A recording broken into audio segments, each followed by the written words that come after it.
நடிகரை பார்க்கறதுக்காக, ஒரு அரசியல் தலைவரை பார்க்கறதுக்காக கூட்டமா திமுதுமுதுன்னு ஓடி வந்து கட்டுக்கடங்காம போய் இப்படி தன்னுடைய உயிரை எல்லாம் மாய்க்கிறாங்களே, யாருக்கு என்ன கவலை? ஆனா இது எல்லாம் பாத்தீங்கன்னு வைங்களேன், நமக்கு நெஞ்செல்லாம் பதறுகிறது. இளைய சமுதாயம் எங்க போறாங்க? உயிரை கூட மதிக்காம, என் உயிர் போனாலும் பிரச்சனை இல்லை அப்படிங்கிற அளவுக்கு இப்படி போறாங்களே. நல்ல காரியத்திற்காக விட்டா கூட மனசு ஆறும். ஆனா இத மாதிரி ஒரு அற்ப விஷயத்திற்காக உயிரை கொடுக்கிறாங்க என்றால் எவ்வளவு மோசமான நிலை. கொஞ்சம் யோசிச்சு பாருங்க. இது எல்லாம் மாறும். நம்ம இளைஞர்கள்ட்ட இந்த மோசமான பண்புகள், மோசமான பழக்க வழக்கங்கள், இது எல்லாமே மாறணும். அதுக்கு நேர்மையை கடைபிடிங்க, நல்ல சிந்தனையை வளர்த்துக் கொள்ளுங்கள். இதை வளர்ப்பதற்குத்தான், இதை சொல்வதற்குத்தான் இந்த மாநாடு. அஸ்ஸலாமு அலைக்கும் வரஹ்மத்துல்லாஹி வபரகாத்துஹு. கண்ணியம் நிறைந்த இஸ்லாமிய சகோதரர்களே, தாய்மார்களே, பிற மத நண்பர்களே, எல்லாம் வல்ல ஏக இறைவனுடைய சாந்தியும் சமாதானமும் நம் அனைவர்கள் மீதும் எல்லா நேரத்திலும் நிலவட்டுமாக என்ற பிரார்த்தனையோடு என்னுடைய இந்த உரையை நான் ஆரம்பம் செய்கிறேன். அன்பு மிகுந்த சகோதரர்களே, தமிழ்நாடு தௌஹீத் ஜமாத் மதுரை மாவட்ட சுப்பிரமணிய கிளையின் சார்பிலே இந்த தெருக்கூட்டம் ஏற்பாடு செய்யப்பட்டு சிறப்பாக நடைபெற்று வருகிறது. இந்த கூட்டத்திலே இளைஞர்கள் எழுச்சி மாநாடு ஏன் எதற்கு என்ற ஒரு தலைப்பு எனக்கு வழங்கப்பட்டு இருக்கிறது. இன்ஷா அல்லாஹ் எதிர் வருகின்ற 6ஆம் தேதி, அதாவது வருகின்ற வாரம் ஞாயிற்றுக்கிழமை, மதுரையிலே இளைஞர்கள் எழுச்சி மாநாடை நம்முடைய ஜமாத்தின் சார்பிலே நடத்த இருக்கிறோம். இந்த மாநாடு நடத்துவதற்கு முன்பாக முன்மாதிரி முஸ்லிம் இளைஞர்கள் என்ற ஒரு செயல் திட்டத்தை கடந்த 4 மாத காலமாக நம்முடைய ஜமாத்து அறிவித்து ஒவ்வொரு பகுதிகளிலையும் அது தொடர்பான பிரச்சாரங்கள் நடைபெற்று வருகிறது. அதனுடைய இறுதி கட்டமாகத்தான் தென் மண்டல இளைஞர்கள் எழுச்சி மாநாடை ஜமாத்தின் சார்பிலே நடத்த இருக்கிறோம். இந்த மாநாட்டை பொறுத்த மட்டில் பல ஆயிரக்கணக்கான இளைஞர்கள் சங்கமிப்பார்கள் என்று எதிர்பார்க்கப்படுகிறது. இந்த மாநாட்டை ஏன் நம்முடைய ஜமாத்து நடத்துகிறது என்பதை விளக்கக்கூடிய விதமாகத்தான் இந்த தலைப்பு எனக்கு வழங்கப்பட்டு இருக்கிறது. இன்றைக்கு எத்தனையோ அமைப்புகள், அரசியல் கட்சிகள், ஆன்மீக தலைவர்கள் பல்வேறு விதமான மாநாடுகளை நடத்துகிறார்கள். அரசியல் காரணத்துக்காக மாநாடு, ஆன்மீக காரணத்திற்காக மாநாடு, இயக்கத்தினுடைய வளர்ச்சிக்காக வேண்டி மாநாடு, இப்படி ஒவ்வொருவரும் ஒவ்வொரு நோக்கத்திற்காக, குறிக்கோளுக்காக பல்வேறு விதமான மாநாடுகளை நடத்துகிறார்கள்.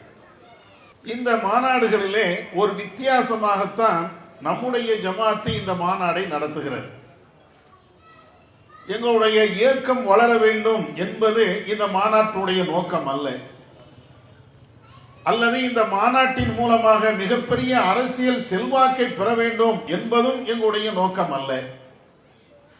ஒரு எம்பி சீட்டு கிடைக்க வேண்டும், எம்எல்ஏ சீட்டு கிடைக்க வேண்டும், ஏன் ஒரு வார்டு கவுன்சிலர் உறுப்பினராக தேர்வு செய்யப்பட வேண்டும் என்ற நோக்கமும் எங்களுக்கு இல்லை. அப்படி என்றால் இந்த மாநாடு எதற்காக? எங்களுடைய பொருளாதாரத்தை செலவு பண்ணி, எங்களுடைய உடல் உழைப்புகளை செலவு செய்து, எங்களுடைய பல்வேறு கஷ்டங்களை தியாகங்கள் செய்து, இவ்வளவு சிரமத்திற்கு மத்தியில் இந்த மாநாடு நடத்த வேண்டுமா? யாராவது நடத்துவார்களா? மாநாடு நடத்தக்கூடிய அனைவர்களுக்கும் ஏதாவது ஒரு நோக்கம், ஒரு குறிக்கோள் இருக்கும். அவர்களுக்கு ஒரு நல்ல ஒரு நிலைப்பாடுகள் இருக்கும். ஆனால் நாம நடத்தக்கூடிய இந்த மாநாடு என்பது நமக்கு எந்த சுயநலமும் இல்லை. பதவி வேண்டும், அதிகாரங்கள் வேண்டும், ஆட்சி வேண்டும் அல்லது இந்த ஜமாத்தில் கோடான கோடி மக்கள் சேர்ந்து மிகப்பெரிய புரட்சிகளை ஏற்படுத்த வேண்டும் எந்த எண்ணமும் இல்லை. எதிலையுமே நாம இதுக்காக வேண்டி அதுக்காக வேண்டி என்ற கோரிக்கைகளை அல்லது பின் நோக்கங்களை வைத்து நாம் செய்யவில்லை.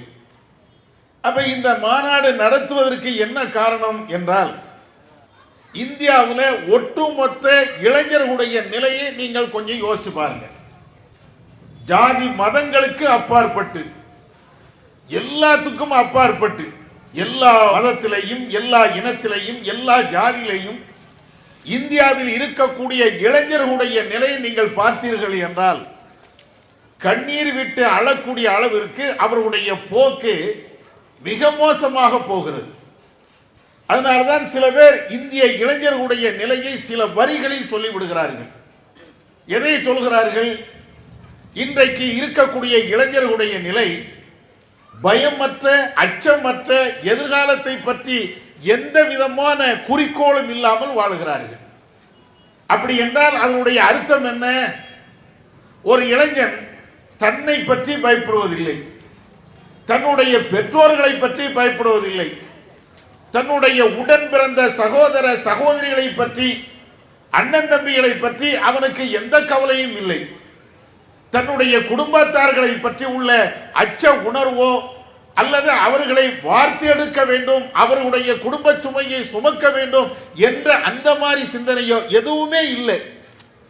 தன்னை பற்றியே கவலைப்படாதவன் தன்னுடைய பெற்றோர்களை பற்றி கவலைப்படுவானா?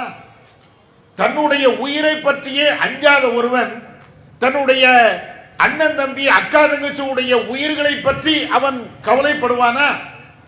தன்னுடைய உடலை பற்றி கவலைப்படாத ஒருவன் இந்த மனிதர்களுடைய உடலை பற்றியோ ஆரோக்கியத்தை பற்றியோ இவனுக்கு ஏதாவது கவலை இருக்குமா? எந்த கவலையும் இல்லை. அச்சமற்ற ஒரு நிலை, பயமற்ற ஒரு நிலை, எதை பற்றியும் கொஞ்சம் கூட அலட்டிக் கொள்ளாத ஒரு நிலை. இன்றைக்கு இளைஞர்களுடைய நிலை ஜாதி மத வேறுபாடு இல்லாமல் இப்படித்தான் போகிறது. இது நான் சொல்லக்கூடிய கருத்து அல்ல. இந்த இளைஞர்களை பற்றி ஆய்வு செய்யக்கூடியவர்கள், அவர்களுடைய நிலைகளை பற்றி பேசக்கூடியவர்கள், இளைஞருடைய போக்கு எதை நோக்கி செல்கிறது என்பதையெல்லாம் பற்றி கவலைப்படக்கூடிய நிறைய அறிஞர்களும் பெரியவர்களும் சொல்லக்கூடிய ஒரு கருத்து. இளைஞர்கள் என்றால் ஏதாவது ஒரு குறிக்கோளோடு வாழணுமா இல்லையா? ஏதாவது ஒரு திட்டத்தோடு வாழணுமா இல்லையா? அந்த மாதிரி திட்டம் குறிக்கோள் எதுவுமே இல்லை. எதை பற்றியும் கவலைப்படாமல் இவன் போகிறான். அதுக்காக அவனுக்கு கவலையே இல்லைன்னு அர்த்தம் இல்லை. வேறு வேறு கவலைகள் இருக்கிறது. என்ன கவலை? பல லட்சம் ரூபாய்க்கு பைக் வாங்கணும், அந்த கவலை இருக்கிறது. பல லட்சம் ரூபாய்க்கு மொபைல் போன் வாங்கணும், அந்த கவலை இருக்கிறது. தன்னிடத்தில் மிகப்பெரிய செல்வாக்கு இருக்கிறது அல்லது மிகப்பெரிய பொருளாதாரம் இருக்கிறது என்பதை உலகத்துக்கு காட்ட வேண்டும், போலியாக காட்ட வேண்டும், அந்த கவலை இருக்கிறது. இன்னைக்கு உள்ள இளைஞர்களிடத்தில் இது மட்டும்தான் கவலை. உயர்ந்த பைக் இருக்கா? எனக்கு கவலை இல்லை. பைக் இல்லை என்றால் அந்த இளைஞனுக்கு மிகப்பெரிய கவலை. அல்லது விலை உயர்ந்த மொபைல் இருக்கா? கவலை இல்லை. விலை உயர்ந்த மொபைல் அவனிடத்தில் இல்லை என்றால் அதை பற்றி கவலை. உயர்வான பைக் வாங்குவதற்கு எவ்வளவு விதமான தியாகத்தை செய்வதற்கும் உழைப்பு செய்வதற்கும் அவன் ரெடி. விலை உயர்ந்த மொபைல் வாங்குவதற்கு எவ்வளவு பாடுபடுவதற்கும் எவ்வளவு பெரிய எளிய செயலை செய்வதற்கும் அவன் தயார். இதுதான் இன்னைக்கு உள்ள இளைஞர்களுடைய நிலை. ஆரோக்கியமான கவலை போய் மோசமான கவலைகளும், தேவையில்லாத பொருளை வாங்க வேண்டும் என்ற அவசியம் அதுக்கு படுகின்ற கவலை தான் இன்னைக்கு இருக்கிறது. ஆக்கப்பூர்வமான கவலை இல்லை. இளைஞர்களுடைய நிலையை நீங்கள் பார்த்தீர்கள் என்றால் இப்படித்தான் இன்னைக்கு இருக்கிறது. சமீபத்தில் நடந்த ஒரு நிகழ்வு சமூக வலைதளங்களில் அந்த வீடியோ இன்றைக்கும் பரவிக்கொண்டே இருக்கிறது. என்ன? தூத்துக்குடி மாவட்டத்தில் ஒரு சின்ன ஊர், அங்க நடந்த ஒரு சம்பவம். 2 பேர் வராங்க, ஹெல்மெட் போட்டிருக்கிறாங்க, முகத்தை மறைச்சு இருக்கிறாங்க, பைக்கில் வராங்க. அப்படியே பைக்கில் வேகமா வராங்க. ஒரு கடை பக்கத்தில் அந்த பைக்கை நிப்பாட்டுதாங்க. உள்ள போறாங்க. ஒரு லேடி இருக்கிறாங்க, ஒரு பெண், அவங்க தான் உட்கார்ந்து கடையை நடத்துறாங்க. உள்ள போய் அந்த பொருள் வேணும் இந்த பொருள் வேணுமே அப்படின்னு சாதாரணமா பேசிட்டே இருக்கிறாங்க. அந்த பெண்ணும் அங்க அந்த பொருள் இருக்குது இங்க இந்த பொருள் இருக்குது அப்படின்னு சொல்லிக்கிட்டே இருக்கிறாங்க. இப்படி சொல்லிக்கிட்டு இருக்கும் போது வந்த 2 ஆட்கள்ல ஒருவர் தன்னுடைய பாக்கெட்ல இருந்து நீளமான ஒரு கத்தி எடுக்கிறார். பயங்கரமான ஆயுதம் அப்படியே எடுக்கிறார். அந்த பொம்பளை சத்தம் போடுது, பயத்தில் அப்படியே அலறுது. வந்தவன் இன்னொரு ஆயுதத்தை எடுக்கிறான். 2 பேரும் அந்த பெண்ணை மிரட்டுகிறார்கள். அந்த பெண்ணுடைய கழுத்தில் இருக்கக்கூடிய தாலி சங்கிலியை பறிக்கிறார்கள். கையில் இருக்கக்கூடிய நகைகள் எல்லாத்தையும் பறிக்கிறாங்க. பறிச்சுட்டு வந்த வாகனத்தில் அப்படியே ஓடுறாங்க. இப்படி 2 பேர் வந்தாங்களே, அந்த இளைஞர்கள் இந்த பெண்ணுடைய கழுத்தில் கடந்த அந்த சங்கிலியை அறுத்து விட்டு போகிறார்களே, எடுத்துக்கொண்டு ஓடுகிறார்களே, இவங்க வயசு என்ன இருக்கும்னு நினைக்கிறீங்க? அந்த வீடியோ நீங்க பார்த்தீர்கள் என்றால் ஒரு 16 வயசுல இருந்து 18 வயசு அது மாதிரிதான் இருக்கும். ரொம்ப சின்ன பிள்ளைங்க. இந்த பிள்ளைங்க இந்த பருவத்தில் இருக்கக்கூடிய இந்த இளைஞர்கள் ஒரு 18 வயசு 19 வயசு நிரம்பாத இது மாதிரி உள்ள ஆட்கள் கையில் ஆயுதத்தை எடுத்து ஒரு பெண்ணுடைய தாலி சங்கிலியை பறிக்கிறார்கள் என்றால், தங்க சங்கிலியை அபகரிக்கிறார்கள் என்றால், அதுவும் கத்தியை காட்டி மிரட்டி இவ்வளவும் செய்கிறார்கள் என்றால் இந்த துணிவு எங்க இருந்து வந்தது? இது போன்ற சிந்தனை இளைஞர்களுக்கு எங்க இருந்து வந்தது? யாராவது யோசிச்சாங்களா? நம்ம நாட்டை ஆளுகிறார்களே, மத்தியில மாநிலத்தில் எல்லா பகுதியிலும் ஆளுகிறார்களே, இளைஞர்கள் இப்படி சீர்கெட்டு போகிறார்களே, கத்தியை காட்டி கொள்ளை அடிக்கிறாங்களே. ஒரு 40 வயசுல கொள்ளை அடிக்கிறான், 50 வயசுல கொள்ளை அடிக்கிறது தப்பு, திருடுவது தப்பு, அது தனி மேட்ரு. ஆனாலும் ஒரு 40 வயசுல 50 வயசுல இதை செய்யறான்னா அதனுடைய நிலை வேறு. காசுனா என்ன, அதனுடைய அருமை என்ன, எப்படி காசு வருகிறது, எப்படி சம்பாதிக்கணும், இதை பற்றி உள்ள அடிப்படை அறிவு எதுவுமே இல்லாம புத்தகத்தை தூக்க வேண்டிய அந்த கையில, ஸ்கூல்ல போய் படிக்க வேண்டிய அந்த பருவத்தில், வகுப்பறையில ஆசிரியருடைய பேச்சை கேட்டு தன்னுடைய சிந்தனையை நல்ல நிலையில மாற்ற வேண்டிய இருக்க வேண்டிய அந்த மாதிரி உள்ள மாணவ பருவத்தில் இருக்கக்கூடிய ஒரு வாலிபர் கையில கத்தியை தூக்கி கொண்டு, அருவாளை தூக்கி கொண்டு ஊர் ஊராக சுத்தி, யார் கையில நகை இருக்கிறது, யார் கையில பணம் இருக்கிறது எந்த நோக்கத்தில் இவர்கள் போகிறார்கள் என்றால், இது நல்லா புரிந்து கொள்ளணும். இது மத விவகாரமே கிடையாது, ஜாதி விவகாரம் கிடையாது, எல்லா மதத்திலையும் இருக்கிறது. இது போன்ற போக்கு, கடும் செயல்கள் ஏன் இவங்கள்ட்ட தான் இருக்குது அவங்கள்ட்ட தான் இருக்குதுன்னு சொல்ல முடியாது. எல்லா மதத்திலையும் இளைஞர்கள் என்று நீங்கள் பார்த்தீர்கள் என்றால் சில பேர் விதிவிலக்கு, நல்ல பிள்ளைங்க இருக்கிறாங்க. ஆனால் வேறு கோணத்தில் நீங்கள் பார்த்தீர்கள் என்றால் இத மாதிரி இளைஞர்கள் இருக்காங்களா இல்லையா? எவ்வளவு மோசமான ஒரு போக்கு, எவ்வளவு அநியாயமான ஒரு போக்கு. இதை கொஞ்சம் யோசிச்சு பாருங்க. ஏன் இந்த பிள்ளைங்க இப்படி தருதலையாக போறாங்க? அவர்கள் இந்த நாட்டுக்கு செய்ய வேண்டிய சேவைகள் ஏராளமாக இருக்கிறது. எதிர்காலத்தை தீர்மானிக்கக்கூடிய அதிகாரமும் ஆற்றலும் அவனுக்கு இருக்குது. அவனுடைய குடும்பத்தார்களை கவனிக்க வேண்டிய அந்த பொறுப்பு அவனுக்கு இருக்குது. இது ஒரு பக்கம் இப்படி போய்கிட்டே இருக்கிறது. இன்னொரு பக்கத்தில் நீங்க பார்த்தீர்கள் என்றால் அவனுடைய அந்த பருவத்தில் இருக்கக்கூடிய ஒரு பாலிய சிந்தனை. எந்த பிள்ளையாவது பார்த்து லவ் பண்ணணும், யார் கூடயாவது ஓடணும், பெற்றோர்களை எதிர்க்கிறாங்களே அது கவலை இல்லை. பெண் பிள்ளையை பெற்ற குடும்பத்தார்கள் நடுத்தரில் நிற்பாங்களே அது எனக்கு கவலை இல்லை. அல்லது அந்த பெண்ணை பெற்றெடுத்தவர்களுடைய அண்ணன் தம்பி அவன் ஏதாவது பேசுவானு அதை பத்தி கவலை இல்லை. இவன் கூட பிறந்தவங்க அல்லது இவனுடைய பெற்றோர்கள் அவங்க நடுத்தருக்கு வந்துடுவாங்க அதெல்லாம் கவலை இல்லை. நான் ஒரு பெண்ணை விரும்பி விட்டு உயிரை கொடுத்தாவது அந்த பெண்ணை அணிந்தே தீருவேன், ஏன் உயிர் போனாலும் பிரச்சனை இல்லை, இதுல இருந்து நான் மீள மாட்டேன் என்ற நிலையில எத்தனை இளைஞர்கள் இன்னைக்கு இருக்கிறாங்க. இதெல்லாம் நான் கதை சொல்லல, கற்பனையில சொல்லல.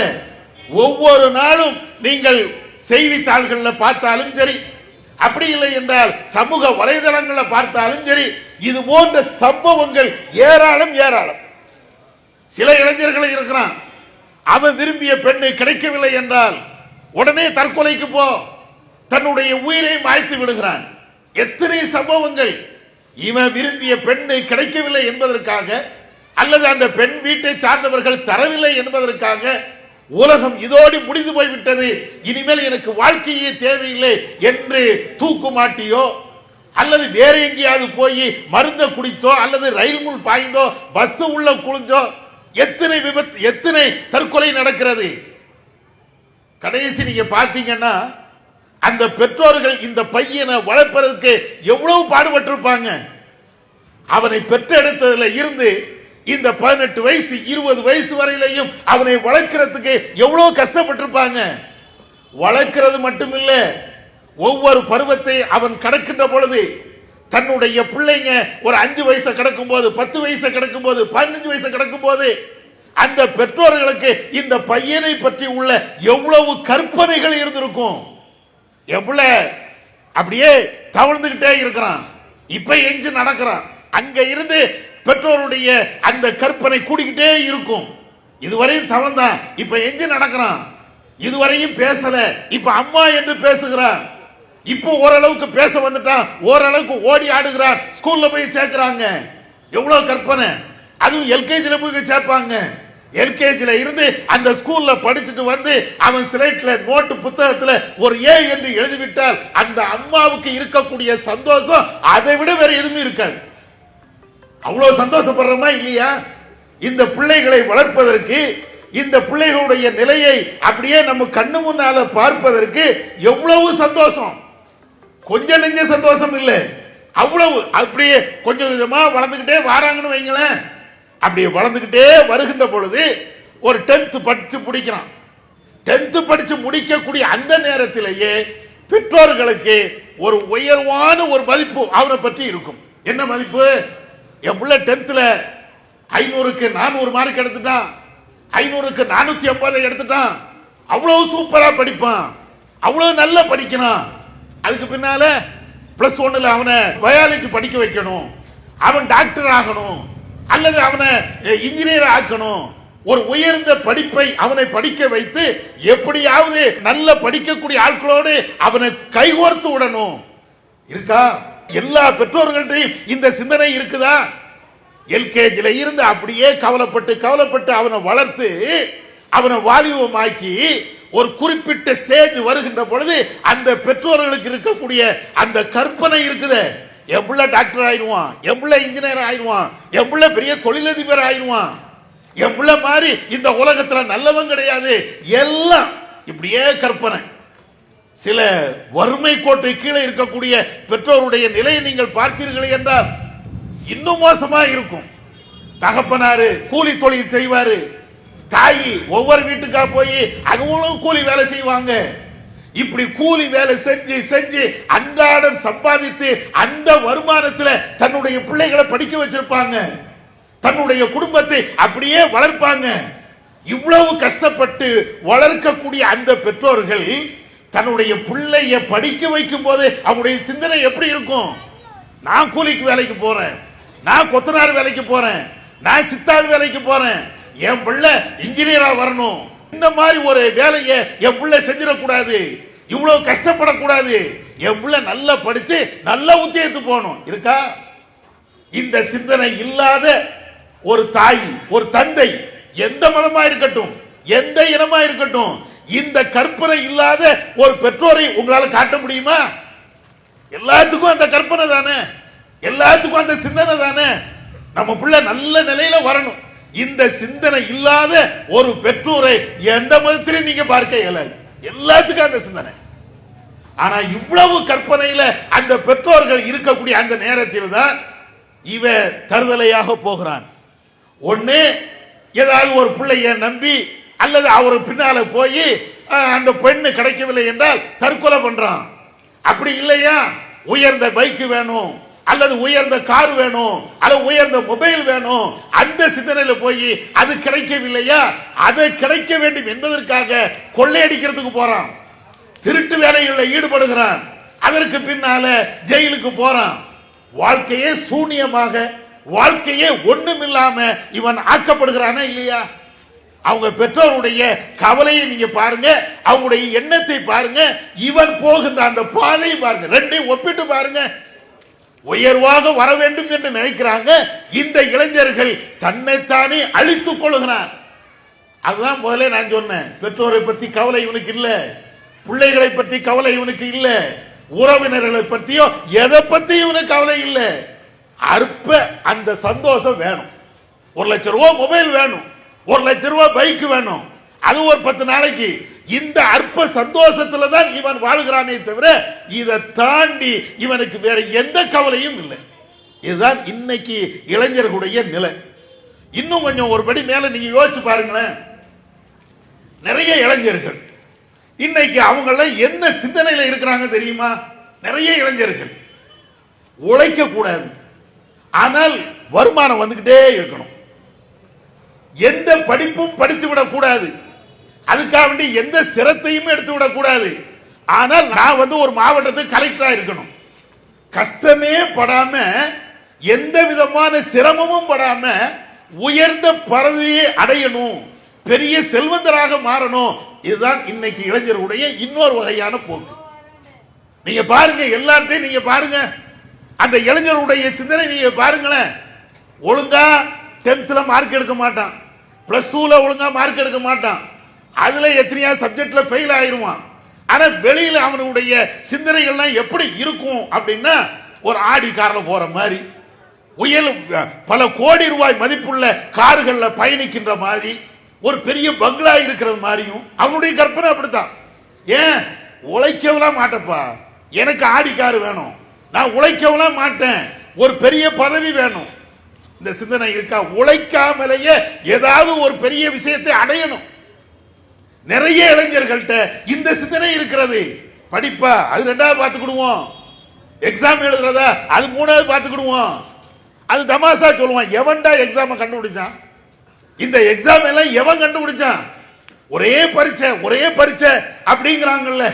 இது எல்லாம் ஒரு மாதிரியா தமாசா சொல்லி இருந்தாலும் யதார்த்தமாக சில இடங்கள்ல நடக்குதா இல்லையா? இளைஞர்களுடைய போக்கு இன்னைக்கு இப்படித்தான் போகுது. அவனை பற்றி கவலை இல்லை, அதே நேரத்தில் எந்த உழைப்பும் இல்லாம எந்த விதமான முயற்சியும் இல்லாம பெரிய பெரிய பதவிகளை அடைக்கணும். இதுதான் இந்த இவ்வளவு மோசமாக இளைஞர்களுடைய போக்கு போகுத. யாரு கவலைப்பட்டா? யாரு கவலைப்பட்ட? இந்த இளைஞர்களுடைய நிலை இவ்வளவு. நான் 1-2 தான் சொல்லி இருக்கிறேன். நீங்க உலகத்தில் நீங்கள் பார்த்தீர்கள் என்றால், ஏன் உங்க தெருவுல உங்க ஊர்ல இளைய சமுதாயத்து கூட நீங்க கொஞ்சம் பழகி பார்த்தீர்கள் என்றால், நான் சொல்றது ரொம்ப ரொம்ப கம்மி, ரொம்ப ரொம்ப குறைவு. இது ஏதோ கொஞ்ச நேரம் பேசணுங்கிறதுக்காக வேண்டி 1-2 செய்திகளை சொல்லி இருக்கிறேன். ஆனா நீங்கள் நிறைய செய்திகளை படித்தீர்கள் என்றால், இளைஞர்களோடு நீங்கள் பழகி பார்த்தீர்கள் என்றால், உங்க வட்டாரத்தில் இவங்களுடைய நிலை எப்படி இருக்கிறது அப்படின்னு கொஞ்சம் உத்து பார்த்தீங்கன்னா போதும். இதை விட மோசமா தான் இருக்கு, இதை விட மோசம். ஆனா நாம சொன்னது ரொம்ப கம்மி. இப்ப என்ன, இவ்வளவு மோசமா இருக்கக்கூடிய இளைஞர்களை நேர்வழிப்படுத்த வேண்டாமா? சரியான பாதைக்கு அவங்கள கொண்டு வர வேண்டாமா? எப்படினாலும் போகலாம் அப்படின்னு தருதலையா விட்டுடலாமா? யாருடைய பொறுப்பு, யாருடைய கடமை? இதை நம்ம யோசிக்கத்தான் வேணும். எல்லா பெற்றோர்களும் இதை பற்றி சிந்திக்கத்தான் வேண்டும்.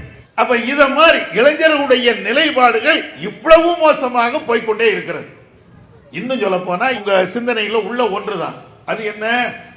மொபைல் போனு, விலை உயர்ந்த பைக்கு, படிக்க கூடாது, பெற்றோர்களை மதிக்க கூடாது, இப்படிங்கிறது ஒரு பக்கம் போனாலும் இன்னொரு பக்கம் இருக்கிறது. அது என்ன? சில இளைஞர்களை நீங்கள் பார்த்தீர்கள் என்றால் போதை, எப்ப பார்த்தாலும் போதை. நம்ம என்ன நினைக்கிறோம்? என் புள்ள சாராயம் குடிக்க மாட்டான், என் புள்ள டாஸ்மார்க் எல்லாம் போக மாட்டான், அதெல்லாம் தங்கமான ஒரு புள்ள அப்படின்னு நம்ம நினைச்சிட்டு இருக்கிறோம். டாஸ்மார்க் வச்சிருக்கிறாங்க. அந்த டாஸ்மார்க்ல போய் நீங்க புள்ளி விவரத்தை எடுத்து பார்த்தீங்கன்னா 16 வயசு பையனோ 18 வயசு பையனோ அங்க போறது இல்லை. அது அரசாங்கம் சொல்லக்கூடிய புள்ளி விவரம் தான். அங்க யார் போறா? ஒரு 35 வயசு 40 வயசு அந்த மாதிரி ஆட்கள் தான் டாஸ்மார்க்லாம் போறாங்க. அப்ப 18 வயசு 15 வயசு இவையெல்லாம் இன்னைக்கு போதையில சீரழிகிறானே. டாஸ்மாக் போய் சீரழிதான். அவன் பயன்படுத்தக்கூடிய போதை வேற. அந்த சாராயத்தை குடிச்சிட்டு அந்த போதையில மயங்கி இவங்க இல்லை. இவன் பயன்படுத்தக்கூடிய போதை பொருட்களை எல்லாம் நீங்கள் பார்த்தீர்கள் என்றால் நமக்கு வாயிலேயே வராது அந்த பேரெல்லாம். கஞ்சா, அபீனு, இத மாதிரி உள்ள வஸ்துக்கள் அது நம்ம கேள்விப்பட்டிருப்போம். இப்ப இருக்கக்கூடிய லேட்டஸ்டா வரக்கூடிய போதை பொருட்களுடைய பேரு எனக்கெல்லாம் தெரியாது. நீங்க நெட்ல தட்டி பாருங்களேன், வாட்ஸ்அப்ல அல்லது சமூக ஊடகங்கள்ல நீங்க லேட்டஸ்ட் போதை பொருள் அந்த பேரெல்லாம் நீங்க பாருங்க, ரொம்ப ஆச்சரியமா இருக்கும். சரி, அது என்ன கிலோ கணக்கில் இருக்குமா? அவ்வளவு போட்டா தான் போதை வருமா? நிறைய இருந்தா தான் போதை வருமா? அப்படிலாம் கிடையாது. ஒரு டாஸ்மாக்ல போய் சாராய மாதிரி உள்ள ஒரு மது பாட்டில் குவார்டர் அடிச்சா தான் இவனுக்கு போதையே வருது, அல்லது ஃபுல்லா அடிச்சா தான் போதை வருது. ஆனா இந்த மாதிரி பொருள் இருக்குது, போதை பொருள். அந்த பொருளை நீங்கள் பார்த்தீர்கள் என்றால் கிலோ கணக்கில் தேவையில்லை, பாட்டில் கணக்கில் தேவையில்லை. அது ஒரு 1/2 கிராம் இருந்தா போதும். 1/2 கிராம் 1/4 கிராம் அவ்வளவுதான். இந்த நகத்துல வச்சு கூட அதை கொண்டுறாங்க. அவ்வளவு இருந்தா போதும். இவன் ஒரு நாளைக்கு அப்படியே டெட் பாடி மாதிரி அப்படியே கிடக்கிறான். ஒரு நேரத்தில் இன்ஜெக்ஷன்ல இந்த போதையை தந்தார்கள், இப்பொழுது வெறும் மாத்திரையில கொண்டு வராங்க. வெறும் மாத்திரையும் நமக்கு என்ன தெரியும் சொல்றாங்க, அந்த மாதிரி வெறும் மாத்திரை. இந்த பேராசிட்டமால் மாத்திரை இருக்கா இல்லையா, தலைவலிக்கு காய்ச்சலுக்கு இது மாதிரி போடுவீங்க, இத மாதிரி இந்த மாத்திரை அளவு இருக்கு, அல்லது அதை விட சின்ன அளவு இருக்கு. இத மாதிரி லெவல்ல எல்லாம் வருதான். இது யாருக்கு தெரியுது? நமக்கு தெரியாது. அது பக்கம் போகாதனால அதை பற்றி நம்மளுக்கு ஒன்றும் தெரியாது. ஆனால் அந்த போதையில இருக்கக்கூடிய இளைஞர்களுக்கு இது எங்க கிடைக்கும், எப்படி கிடைக்கும், எவ்வளவு எளிமையா கிடைக்கும், எங்க வந்து எங்க போனால் இது சாதாரணமா கிடைக்கும், எல்லாத்துக்கும் தெரியும். அப்ப நம்முடைய அரசாங்கத்துக்கு தெரியாமையே இருக்கும். நம்ம கூட இருக்கக்கூடிய இளைஞனுக்கு இந்த போதைப் பொருள் வந்து கிடைக்கிறது என்று தெரிகிறது என்றால், உளவுத்துறைக்கு தெரியாம அல்லது இங்க இருக்கக்கூடிய அரசு துறைக்கு தெரியாம ஆளக்கூடிய வர்க்கத்துக்கு தெரியாம இந்த போதைப் பொருள் வருதா? அதுவும் இல்லை, எல்லாத்துக்கும் தெரியும். மதுரையில் எங்க எப்போ எந்த இடத்துல என்ன போதைப் பொருள் யாரால விற்கப்படுகிறது எல்லாமே தெரியும். தெரிந்து கொண்டுதான் நம்முடைய இளைஞர்கள் இது எல்லாத்தையும் பயன்படுத்தி நாசமாய் போயிட்டே இருக்கிறாங்க. சமீபத்தில் தமிழக முதல்வர் கூட டிவியில் ஒரு விளம்பரத்தில் வருவார். அவர் சொல்வார், சொல்லக்கூடிய கருத்து சரிதான். என்ன சொல்வாரு? நீங்கள் போதையின் பாதைக்கு சென்று விடாதீர்கள், உங்களை மன்றாடி கேட்டுக்கொள்கிறேன் அப்படிம்பாரு. போதையின் பாதைக்கு சென்று விடாதீர்கள், உங்களை மன்றாடி கேட்கிறேன் அப்படிம்பாரு. கேட்கிறேன்னு அவர் சொல்றது வார்த்தையின் அளவிற்கு பிரச்சாரத்தின் அடிப்படையில் அது சரி.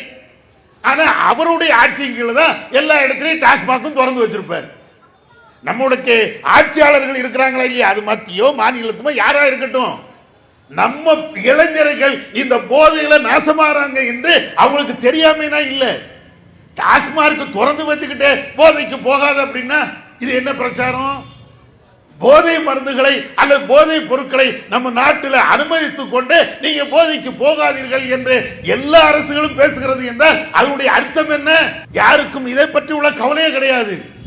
எதையாவது குடிக்கட்டும், எந்த போதையிலாவது இவர்கள் மயங்கி கிடக்கட்டும், அரசியல் விழிப்புணர்வு வந்துடக்கூடாது, ஆன்மீகத்தில் விழிப்புணர்வு வந்துடக்கூடாது, அல்லது வேற ஏதாவது ஒரு பிரச்சனையில இவனுடைய சிந்தனை வந்துவிடக்கூடாது என்பதில் எல்லா ஆட்சியாளர்களும் ஒட்டுமொத்தத்தில் இருக்கிறாங்க. அதனாலதான் போதை பொருட்கள் அவ்வளவு வருது, இந்தியாவில் அவ்வளவு இறக்குமதி செய்யப்படுகிறது. இதையெல்லாம் தாண்டி அன்னைக்கு ட்ரம்பு அவரு பேட்டி கொடுக்கிறார். இப்ப சமீபத்தில் இந்தியாவிலையும் சைனாவிலையும் பாகிஸ்தான்ல இருந்துதான் நிறைய போதைப் பொருட்கள் வெளிநாடுகளுக்கு இறக்குமதி செய்யப்படுகிறது அப்படின்னு அவர் வேற பேசுறார். எந்த அளவுக்கு உண்மைங்கிறது தனி விஷயம். ஆனாலும் இன்னைக்கு இந்தியாவில் இந்த போதைப் பொருட்கள் என்பது தலைவிரித்தாடுகிறது என்று உலக நாடுகள் அத்தனை பேருக்கும் தெரியுதா இல்லையா? நம்ம ஊர்களில் இதே மாதிரி நடக்கிறது இல்லைன்னு என்று யாராவது மறுக்க முடியுமா? போதை வஸ்துக்களினால் இளைஞர்கள் நாசமா போறாங்க, போதை பொருட்களினால் குடும்பம் சீரழிகிறது, போதை பொருட்களினால் நாடு நிம்மதி இழந்து தத்தளிக்கிறது, எல்லாத்துக்கும் தெரியும். ஆனாலும் கூட போதையை ஒழிப்பதற்கு ஆக்கப்பூர்வமான எந்த வேலையும் எந்த அரசாங்கமும் செய்யல. நீங்க இந்த அரசாங்கம் அந்த அரசாங்கம் அந்த பாகுபாடுலாம் கிடையாது. எதுனாலும் நீங்க வச்சுக்கிடுங்க, எந்த அரசாங்கத்தினாலும் நீங்க வச்சுக்கிடுங்க. அரசு நினைத்தால், மத்திய மாநில எந்த அரசு நினைத்தாலும் ஒரே நாள்ல ஒழிக்க முடியும். ஆனாலும் ஒழிக்க மாட்டாங்க. ஒரு மாசத்துல ஒழிக்க முடியும். போதை இல்லாத ஒரு இந்தியாவை உருவாக்க முடியும். ஆனாலும் யாருக்கும் அதுல விருப்பம் கிடையாது. ஏன்னா அவ்வளவு லாபங்கள் அதிலே வருகிறது. உங்களுக்கு தான் தெரியத்தானே செய்யும். தீபாவளி வந்து விட்டது என்றால், பொங்கல் வந்து விட்டது என்றால், அரசு முறை விடுமுறைகள் வந்து விட்டது என்றால் பெருமையாக பேப்பர்ல போடுவாங்க செய்திகள். என்ன பெருமை, என்ன பெருமை? டாஸ்மாக்ல இத்தனை கோடி ரூபாய் லாபம், இத்தனை கோடி ரூபாய்க்கு சாராயம் வித்தது, மதுபானங்கள் வித்தது. இது பெருமையா? இத்தனை கோடி மக்கள் நாசமா போறாங்களே, நாசமா போறத பெருமையாக பேசுறது நம்ம நாட்டை தவிர வேற எங்கேயுமே கிடையாதுங்க. உலகத்துல சாராயம் குடிச்சு நாசமா போறான். சாராயம் குடிச்சு எனக்கு லாபம் வருகிறது, மதுபானத்தின் மூலமாக இவ்வளவு கோடி லாபம் அப்படின்னு பெருமை பேசுறது நம்மளை தவிர வேற யாரு உண்டு? நம்ம எங்க போய்கிட்டு இருக்கோம்னு யோசிக்கிறோமா? எப்ப நான் ஒரு அணு ஆயுதத்தை கண்டுபிடித்தேன், இந்த நாட்டுக்காக வேண்டி சிறப்பான ஒரு விஞ்ஞான வளர்ச்சிக்காக வேண்டி நான் பாடுபட்டு இதை உற்பத்தி செய்தேன், நாட்டு மக்களுக்கு இதை கண்டுபிடித்து நான் அர்ப்பணித்தேன் என்றால் அது மகிழ்ச்சி. நம்முடைய சுமைகளை குறைப்பதற்காக மனிதனுடைய தேவை அறிந்து ஒருத்தன் பாடுபடுகிறான் என்றால், எல்லா மக்களுக்கும் தேவையான ஒன்றை செய்கிறான் என்றால் அதுல நியாயம் இருக்கிறது. ஆனா எதுல பெருமை அடிக்கிறோம்? எல்லா அரசும் எதுல பெருமை அடித்துக் கொண்டிருக்கிறது? மதுபானத்தை வித்ததுல, சாராயத்தை வித்ததுல, போதை பொருட்களை வித்ததுல, இதுல போய் பெருமை அடிக்கிறார்கள் என்றால் நம்முடைய இளைஞர்களை எப்படி சொல்ல? அப்ப இத மாதிரி போதை பொருட்கள்ல இவன் தான் சீரழிகிறான். அவனுக்கு சின்ன சின்ன ஆசைகள்ல படிப்பை விடுகிறான், குடும்பத்தை விடுகிறான், இருக்கக்கூடிய கஷ்டத்தை எதை பற்றியும் யோசிக்கல. அவன் உண்டு, அவனுடைய வேலை உண்டு, அவன் உண்டு, அவனுடைய போதை உண்டு, இப்படித்தான் போய்கிட்டே இருக்கான். அப்ப இதை பற்றி பேசுவதற்கு எந்த அரசியல் கட்சி தலைவர்களும் ரெடி இல்லை. எவ்வளவு பெரிய அமைப்புகள் வச்சிருந்தாலும், ஆசியாவிலேயே நாங்கள் தான் பெரிய அமைப்பு என்று தங்களுக்கு தாங்களே மாறுதட்டி பேசிக் கொண்டாலும் சீரழிந்து போகின்ற இந்த இளைஞர்களுக்கு சரியான பாதையை யார் சொல்லிக் கொடுத்தா? அவனுக்கு ஒரு தர்பியத்து கொடுக்கலாம்ல, அவனுக்கு ஒரு பயிற்சி கொடுக்கலாம்ல. வாழ்க்கை என்றால் என்ன, நீ எதை சாதிக்க வேண்டும், எதை நோக்கி உன்னுடைய பயணங்கள் அமைய வேண்டும், உன்னுடைய குடும்பம், உன்னுடைய பிள்ளைகள், உன்னுடைய எதிர்காலம், இந்த நாட்டுடைய எதிர்காலம், இதை பற்றி யாராவது சொல்லிக் கொடுக்கிறா? ஒரு ஆளும் சொல்லிக் கொடுக்கலங்க. நீங்க எல்லா இதுவும் பாருங்க, சும்மா மேடையில பேசுவாங்க, யதார்த்தத்தில் அவங்க யாரும் அப்படி நடக்கல.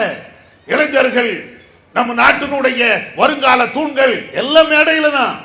வருங்கால தூண்கள் தண்ணி அடிச்சிட்டு ரோட்ல கிடக்குறானே, வருங்கால தூண்கள் பெண்களுக்கு பின்னால, ஆபாசத்திற்கு பின்னால சீரழிஞ்சிட்டு கிடக்குறானே, வருங்கால தூண்கள் பைக்ல பறந்து செத்து கொண்டு இருக்கிறானே. யாரப்பா அதை பத்தி கவலைப்பட்டீங்க? என்னமோ நாங்க இந்த சமுதாயத்தை தூக்கி நிறுத்த போறோம், அந்த சமுதாயத்தை தூக்கி நிறுத்த போறோம் இப்படின்னு வாய்களிலே பேசுறாங்களே. இளைஞர்கள் சீர்கட்டு போறதை பத்தி யாராவது பேசுறாங்களா? யாரும் பேசல. அவங்களுடைய கட்சி அல்லது அவங்களுடைய அரசியல் பதவி அது இருக்கணுங்கிறதுக்காக வேண்டி ஏதாவது உணர்ச்சி வசமா மேடையில பேசுவாங்க. இதுதான் யதார்த்தம். இளைஞர்களை நல்வழிப்படுத்துவதற்கு, உண்மையிலேயே அவங்களை சரியான முறையில் வழி நடத்துவதற்கு நம்ம நாட்டில் சரியான திட்டங்கள் இல்லை, சரியான தலைவர்கள் இல்லை. யதார்த்தமான உண்மை. இதை புரிஞ்சுக்கிடுங்க. இப்ப நாங்க என்ன செய்யறது? எங்களுடைய அமைப்பின் அடிப்படையில் எங்களால சக்திக்கு முடிஞ்ச அளவிற்கு இந்த இளைஞர்களை சரியான பாதையில கொண்டு வருவதற்கு என்ன முடியுமோ அதான் செய்வோம். எங்கள்கிட்ட ஆட்சி இல்லை, அதிகாரங்கள் இல்லை, மாநில முதலமைச்சர் இல்ல, எம்எல்ஏக்கள் இல்ல, எம்பிக்கள் கிடையாது. ஆனாலும் கூட எங்களால என்ன முடியும்? 4 பேருக்கு செய்திகளை எடுத்து சொல்லலாம், இது போன்ற தெருமுன கூட்டங்கள் போடலாம், வரக்கூடிய மக்களுக்கு பிட் நோட்டீஸ் மூலமாக இந்த தீமைகளை எடுத்து சொல்லலாம். எங்க சக்தி அவ்வளவுதான்.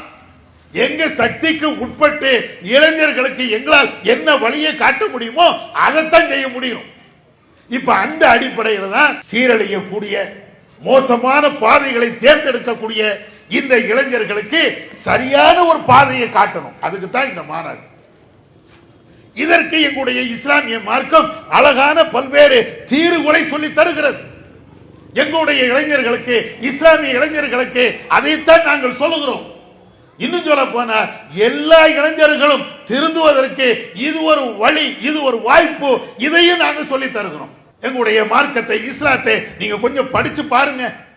முஸ்லிம்களே இன்னும் படிக்கிறது இல்லை. நிறைய முஸ்லிம்கள் இஸ்லாத்தை பத்தியே படிக்கிறது இல்லை.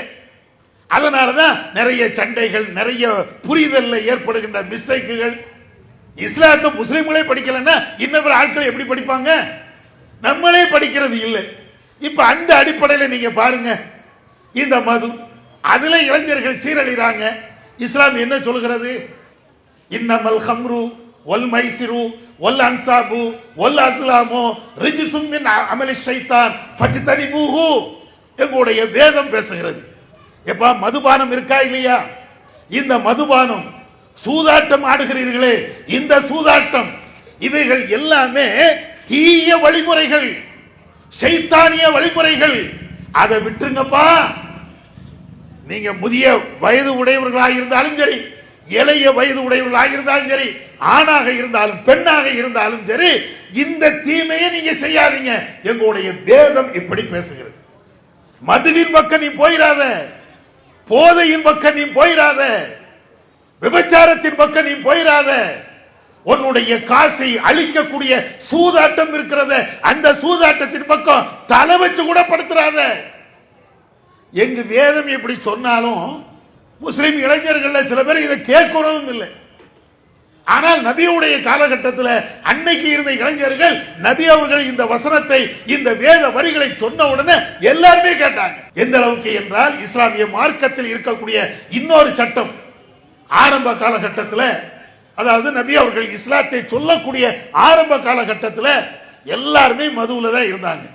முஸ்லிம்களும் சரி, முஸ்லிம் அல்லாதவர்களும் சரி, எல்லாரும் தண்ணி அடிப்பாங்க. மதுவில் தான் அவங்க வாழ்க்கையே கழியும். இப்படித்தான் இருந்தாங்க. இப்படி இருக்கக்கூடிய இந்த நேரத்தில் இஸ்லாம் குர்ஆன்ல ஒரு வசனத்தை இறக்கிறது.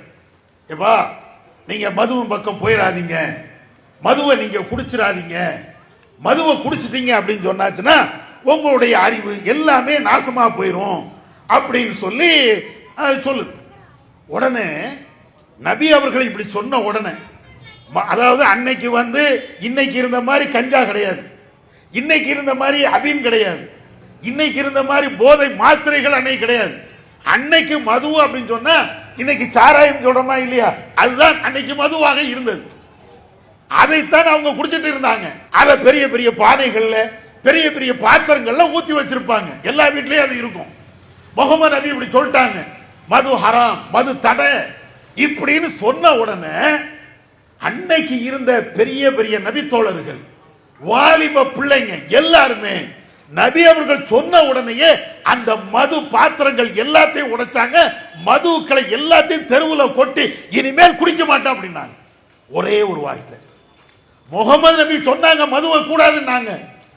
எங்களுடைய இறைவன், ஏக இறைவன் சொன்னான் மது இனிமேல் கூடாதுப்பா. அப்படி சொன்ன மாத்திரத்திலேயே அந்த செகண்ட்லயே மதுவை எல்லாத்தையும் ரோட்ல கவுத்து ஒண்ணு வேண்டாம். எப்படி இருந்தது? இன்னைக்கு அப்படி இல்லை. எப்பா மது குடிக்காத அப்படின்னா நீ என்னடா என்ன திருத்த வார, ஒன்ன போட்டுருவேன் அப்படிங்கிறான். நிறைய இடங்கள நடக்கா இல்லையா? மது வேண்டாம், போதை வேண்டாம் அப்படின்னு நீங்க சொல்லி பாருங்க. ஒரு குறிப்பிட்ட ஆட்கள்கிட்ட போய், போதை பழக்கத்தில் இருக்கக்கூடிய ஆட்கள்கிட்ட போய், ஏண்டா போதையில சீரழித அப்படின்னு சொல்லி பாருங்க, உன் வேலையை பாருமா. இன்னும் கொஞ்சம் அழுத்தமா நீங்க சொல்லி பாருங்க, மரியாதை பேரு அப்படிமா. இன்னும் கொஞ்சம் அழுத்தமா சொல்லி பாருங்க, நாளைக்கு நம்மளை போட்டு தள்ளிடுவான். நடக்கா இல்லையா? நீ கீழக்கரையில் நம்முடைய ஜமாத்து பக்கத்தில் போதை வஸ்து. அப்ப நம்ம நிர்வாகிகள் சொல்றாங்க, எப்பா போதையெல்லாம் இங்க வைக்காத, இங்க எல்லாம் அதை செய்யாத, இதெல்லாம் தப்பு, நீனும் திருந்து அடுத்தாலையும் திருத்த விடு, வாழ விடு அப்படின்னாங்க. ஒருக்க ரெண்டு தடவை சொல்லி பார்த்தாங்க, கேட்கவே இல்லை, சரின்னு விட்டுட்டாங்க. மூணாவது நாள் அவன் என்ன செய்யறான்னா, நம்ம ஆளு யாரு அவன்கிட்ட போய் போதையை விடு அப்படின்னாங்களோ அவனை கரெக்டா பார்த்து கரெக்டா குத்துறான். குத்துனா கொஞ்ச நெஞ்ச அடி இல்லை, அவருடைய உயிருக்கே ஆபத்து. அந்த உயிருக்கு ஆபத்து மதுரையில் கொண்டு போய் சேர்த்து இப்ப நல்லா இருக்காரு. போலீஸ்ல போய் சொன்னா அவங்க அழகான கூலா ஒரு பதிலை சொல்லிட்டாங்க, பாய் உங்களை யார் போய் குடியாரன்ட்டு போய் பேச சொன்னா? எப்படி பதில் பாருங்களேன். போதையில் உள்ளவன்ட்டு போய் உங்கள்கிட்ட யார் பேச சொன்னா? அதெல்லாம் உங்களுக்கு தேவைன்னா உங்க மக்கள்கிட்ட பேசிட்டு போங்க பாய்.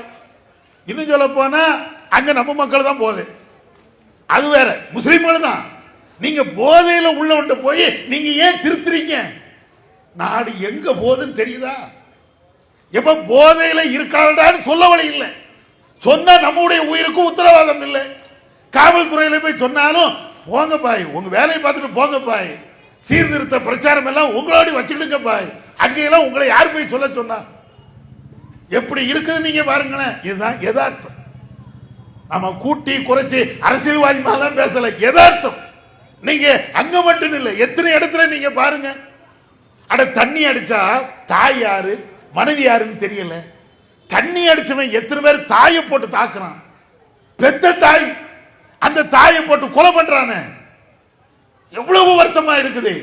இப்பதான் நாங்க யோசிச்சு பார்க்கிறோம். முகமது நபியுடைய காலகட்டத்தில் அன்னைக்கு இருந்த இளைஞர்களை நீங்கள் பார்த்தீர்கள் என்றால், அந்த இளைஞர்கள் அவ்வளவு போதை வேண்டாம் அப்படின்னு சொன்ன உடனே ஆறா கொட்டி வேண்டாம், யாருக்குமே வேண்டாம், போதை இல்லாத ஒரு சமூகத்தை அன்னைக்கு உருவாக்குனாங்க. அதுக்கு இன்னொரு காரணம், அன்னைக்கு இருந்த அரசாங்கமும் அப்படி இருந்தது. அரசாங்கமும் அப்படி இருந்தது. சும்மா போதை ஒழிப்பு, போதை கூடாது என்பது மட்டும் பிரச்சாரம் பண்ணல. அன்னைக்கு இருந்த அரசாங்கம் எந்த அளவுக்கு நடவடிக்கை எடுத்தது என்றால், ஒரு மனிதன் இந்த சட்டத்தை தாண்டி போதை கூடாது, அந்த மதுவை குடிக்க கூடாது, அந்த சட்டத்தை தாண்டி ஒருத்தன் குடிச்சா அப்படின்னு சொன்னா பப்ளிக்ல வச்சு அடினாங்க, ரோட்ல விட்டு அடினாங்க. ஒன்னு ரெண்டு பேரும் குடிச்சாங்க, நபி தோழர்கள் அவங்கள வந்து ரோட்ல வச்சு அடிச்சாங்க. ரோட்ல வச்சு அடிய கொடுத்தால், அரசாங்கமே அந்த ஒரு தண்டனையை கொடுத்தால் மது ஒழியுமா ஒழியாதா? இன்னைக்கு எப்படி இருக்குது? எப்ப மது குடிக்காத, போதைக்கு போயிடாத அப்படின்னா அவன் நம்மள வந்து அடிக்கிறான், நம்ம தான் ஜெயிலுக்கு போக வேண்டி இருக்குது. ஆனா அன்னைக்கு உள்ள காலம் எப்படி அப்படின்னா, போதையில் யார் ஈடுபட்டாலும் 4 அடியை கொடு, 4 அடியை கொடுத்தா அவன் திருந்துவான். முதல்ல சொல்லி பார்க்கிறோம், சொல்லி பார்த்து திருந்தல ஜெயில வை, இன்னைக்கு இருக்குதுல சட்டம். அப்ப இதை ஒழுங்காக பயன்படுத்தல, அதான் யதார்த்தம். அப்ப நபியுடைய காலகட்டத்தில் இப்படி அவங்க எல்லா விஷயத்திலையும் இப்படி ஒழிச்சாங்க. அதே மாதிரி இன்னொரு விஷயத்தை நீங்க பாருங்க, அன்றைக்கும் இன்னைக்கு இருந்த மாதிரி பொம்பளை சோக்கை இருக்கத்தான் செஞ்சது. பெண்களை பாலியல் அந்த வன்புணர்வு செய்யக்கூடிய சூழல் அன்னைக்கும் இருந்தது. ஆனால் அந்த இளைஞர்கள்ட்ட முகமது நபி அவர்கள் கொஞ்சம் கொஞ்சமா சொன்னாங்க. என்ன சொன்னாங்க? அழகான ஒரு உபதேசம். என்ன சொன்னாங்க? ஒரு நபி தோழர் வருகிறார், வந்து நபி இடத்துல கேட்கிறார், முகமது அவர்களே, நான் ஒரு பெண்ணிடத்தில் விபச்சாரம் பண்ணலாம் என்று நினைக்கிறேன். முகமது நபிட்ட அவர் கேட்கிறார், விபச்சாரம் பண்ணலாம் அப்படி நான் விரும்புகிறேன். எப்படி இருக்கும்? முகமது நபி அந்த தீமையை எதிர்த்துதான் பிரச்சாரம் பண்றாங்க, பெண்களுக்கு உண்டான மரியாதையை கொடுக்க வேண்டும் என்று பிரச்சாரம் பண்றாங்க. முகமது நபி இடத்திலேயே இப்படி வந்து ஒரு கேள்வி கேட்டா, அப்பதான் முகமது நபி அழகா கேட்கிறாங்க, உனக்கு அம்மா இருக்கிறாங்களா? இருக்கிறாங்க. உனக்கு அக்கா தங்கச்சி இருக்கிறாங்களா? இருக்கிறாங்க. உன் கூட பிறந்தவங்க யாரு இருக்கிறாங்க? அவங்கள்ட்ட இத மாதிரி தவறாக நடக்கிறதுக்கு நீ விரும்புவியா? உன் அம்மா இடத்தில் இப்படி தவறா நடக்க நீ விரும்புவியா? உன் அக்கா இடத்தில், உன் தங்கச்சி இடத்தில், அவங்களும் பெண்கள் தானே, அவங்கள்ட்ட இப்படி தவறாக நடக்க நீ விரும்புவியா? எப்படி இருக்கும்? கேள்வி என்ன, அதற்கு உண்டான பதிலை நீங்க ரெண்டையும் யோசிச்சு பாருங்க. ஏன் அதுக்கு பின்னால ஒரு பெண்ணை பாலியல் ரீதியாக பார்ப்பான்? ரசூலா ஒழிச்சாங்க. அதையும் தாண்டி ஒரு பெண்ணை பாலியல் ரீதியாக துன்புறுத்தினால், அந்த பெண்ணை கற்பழித்தால், அதற்கு இஸ்லாம் மரண தண்டனை கொடுத்துச்சு. அவங்க எல்லாத்தையும் கொலையெல்லாம் பண்ணல. சில பேர் இது வந்து காட்டு மிராண்டித்தனமான சட்டம் அப்படின்னு பேசலாம். இன்னைக்கு அதுதானே இருக்குது. இன்னைக்கும் டெல்லியில அந்த பெண்ணை பேர் சொல்ல விரும்பல, அந்த பெண்ணை பஸ்ல மானபங்கப்படுத்தி கொலை பண்ணாங்களே, அவங்கள என்ன செஞ்சீங்க? துப்பாக்கியால சுட்டு கொண்டீங்க. அதானே இந்திய நாட்டில் நடந்துச்சா இல்லையா? மானபங்கம் பண்ணி கொலை செய்யப்பட்ட அந்த சகோதரிக்கு பரிகாரமாக எவன் இவ்வளவு பெரிய கீழ்த்தரமான மோசமான செயலை செஞ்சானோ அவனை என்கவுண்டர் பேர்ல கொலை பண்ணீங்க. இதான் இஸ்லாம் செய்யுது. அப்ப இது வந்து கொடுஞ்சட்டமா, ஒரு கொடும் செயலா? இது இல்ல. பெண்களை இவ்வளவு துன்புறுத்துகிறார்கள் என்றால் அநியாயமாக பாலியல் வன்புணர்வு செய்கிறார்கள் என்றால் அதற்கு மரணம் தான் தீர்வு. நீங்க 2 பேருக்கு மரண தண்டனை கொடுத்து பாருங்க, அவ்வளவு மோசமான இந்த பாலியல் வன்புணர்வு எல்லாமே நீங்கும். நம்ம நாட்டில் சட்டமும் அப்படித்தான் இருக்கும், சட்டத்தை செயல்படுத்தக்கூடியவர்களும் அப்படித்தான் இருப்பாங்க. அதனாலதான் போக்சோ வழக்கு அந்த சட்டம் கொண்டு வந்து என்ன புண்ணியம், 64 வயசு அவன் போக்சோ வழக்குல உள்ள போறான், 70 வயசு அவன் போக்சோ வழக்குல உள்ள போறான். இந்த போக்சோ வழக்கு போத ஜாதி மத வேறுபாடு இல்லாம வயசு வித்தியாசம் இல்லாம எல்லாரும் மேலேயும் போகுது. ஏன்? ஒழுங்கான சட்டம் இல்ல, ஒழுங்கான வாழ்க்கை முறையை சொல்லிக் கொடுப்பதற்கு நம்மிடத்தில் சரியான தலைவர்கள் இல்ல. அரசியல் அனாதையாக மாறிவிட்டோம் எல்லாருமே. அதனுடைய விளைவுகள் தான் பிள்ளைகளுக்கு எதை சொல்லிக் கொடுக்கணும், எதை சொல்லிக் கொடுக்க கூடாது, எதை சொன்னால் அவன் திருந்துவான், என்ன கல்வியை போதிக்கணும், எதை பற்றியும் நம்ம யோசிக்கிறதே இல்லை.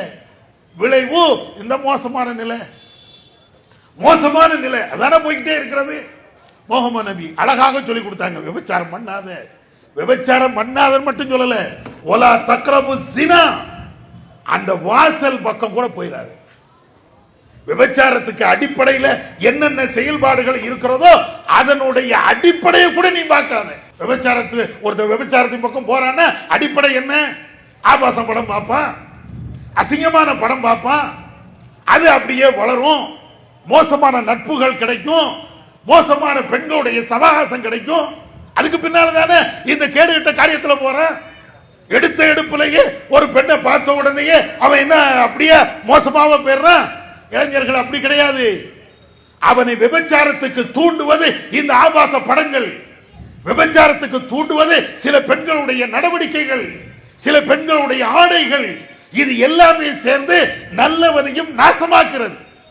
இஸ்லாம் சொல்லுகிறது விபச்சாரத்துக்கு எது எல்லாம் தூண்டுகோலாக இருக்கிறதோ எல்லாத்தையும் இழுத்து மூடு. நம்ம அரசாங்கம் நினைத்தால், மத்திய அரசாங்கம் நினைத்தால் எதுக்கெல்லாமோ மூடு விழா போடுறீங்களா இல்லையா, எதையெல்லாமோ தடை பண்றீங்களா இல்லையா? ஏன் ஆபாச படத்துக்கு ஏன் தடை பண்ணல? பண்ணலாம், முடியுமா முடியாதா? அரசாங்கத்துக்கு எதிராக ஒருத்தன் ஒரு செய்தியை போட்டான் என்றால் உடனே அதை நீக்குங்கிறீங்க. ஆளும் வர்க்கத்துக்கு எதிராக ஒரு கருத்தை பதிவிட்டால் இது மோசமான ஒண்ணு, தேச துரோகம் அப்படின்னு வழக்கு பதிவு பண்றீங்க. ஜாமீன்ல வெளிவர முடியாத அளவிற்கு அவனை தூக்கி உள்ளதுக்கு வைக்கிறீங்க. இதுக்கெல்லாம் சக்தி இருக்கிறது என்றால் ஆபாச படத்தை, அசிங்கமான படத்தை, பெண்களை கேவலப்படுத்தக்கூடிய படத்தை, இளைஞர்களை நாசமாக்கக்கூடிய அந்த ஆபாச படத்தை, அந்த வெப்சைட்டை ஒரு செகண்ட்ல தடை பண்ண முடியாதா? முடியுங்க, முடியும். ஆனாலும் அரசாங்கம் அதை தடை பண்ணாம வேடிக்கை பார்க்கிறது. நம்முடைய இளைஞர்கள் நாசமா போறதுல அவங்களுக்கு அவ்வளவு பெரிய சந்தோஷம் போல. இவ்வளவு சீரழியட்டும், எப்படினாலும் போட்டும். ஆபாச படங்களை, ஆபாச பேச்சுக்களை இவ்வளவு வச்சுக்கிட்டு போக்சோ சட்டம் போட்டா எப்படி இவன் திருந்துவான்? எப்படி திருந்துவான்? ஆனா எதை தடை பண்ண முடியுமோ அதை தடை பண்ணணுமா இல்லையா? விபச்சாரத்துக்கு எது அடிப்படையோ அதையெல்லாம் திறந்து வச்சுட்டு நீ போயிடாத, நீ அங்க போயிடாத, இங்க போயிடாத அப்படின்னா எப்படி கேட்பான்? முஹம்மது நபி அன்னைக்கு அழகா செஞ்சாங்க. முதல்ல விபச்சாரம் கூடாதா, அதனுடைய அடிப்படையான காரணங்கள், விபச்சாரத்தை தூண்டுகின்ற அனைத்து செயல்கள் எல்லாத்தையும் முதல்ல இல்லாம ஆக்கு. மது கூடாதா, மதுவுக்கு தொடர்புடைய அனைத்தையும் கூட. எந்த அளவுக்கு மது விஷயத்தில் சொன்னாங்க தெரியுமா?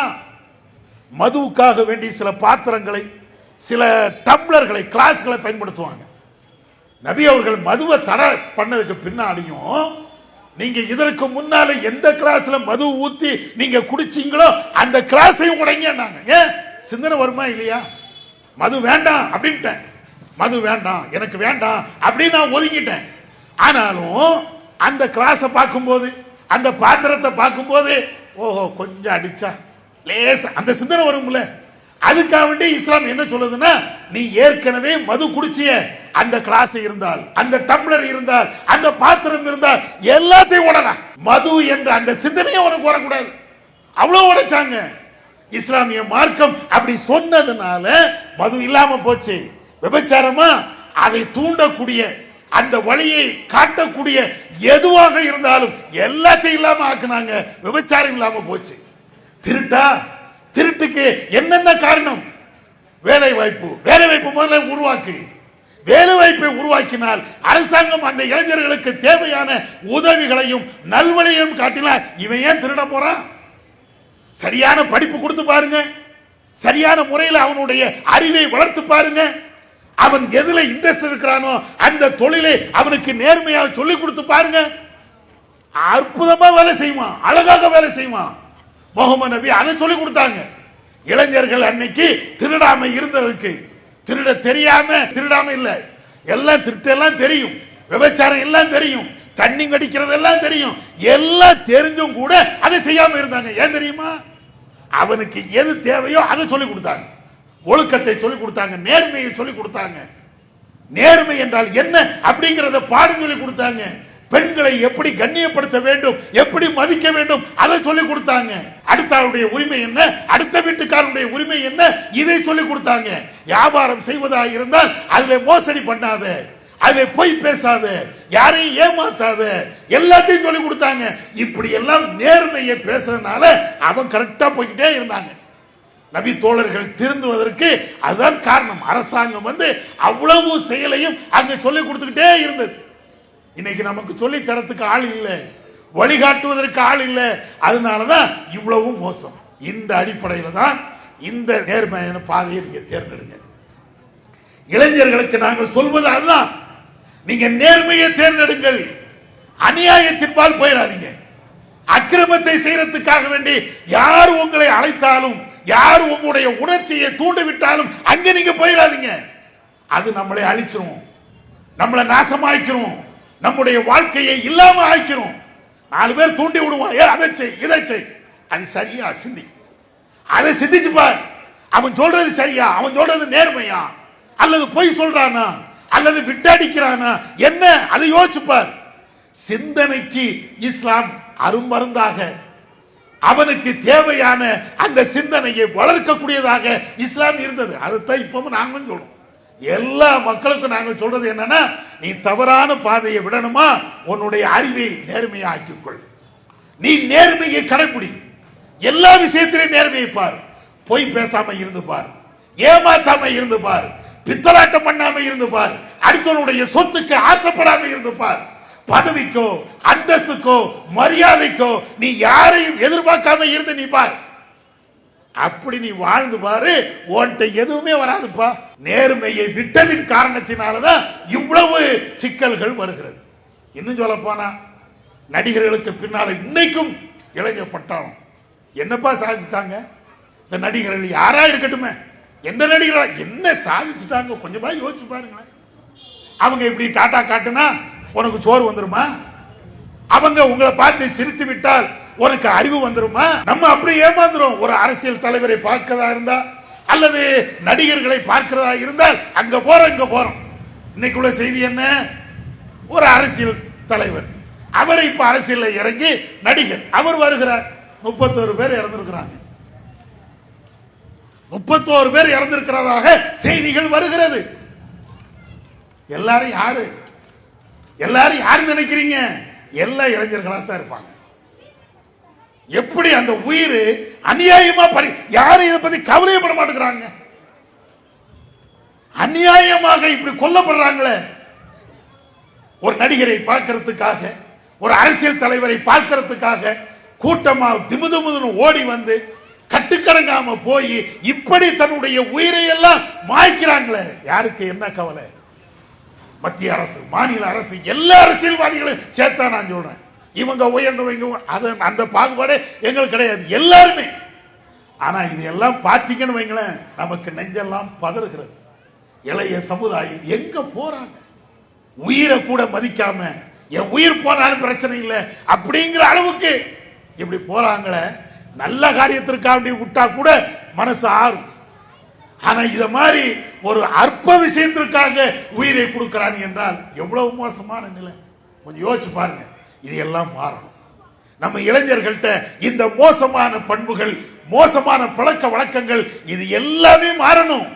அதுக்கு நேர்மையை கடைபிடிங்க, நல்ல சிந்தனையை வளர்த்துக் கொள்ளுங்கள். இதை வளர்ப்பதற்குத்தான், இதை சொல்வதற்குத்தான் இந்த மாநாடு.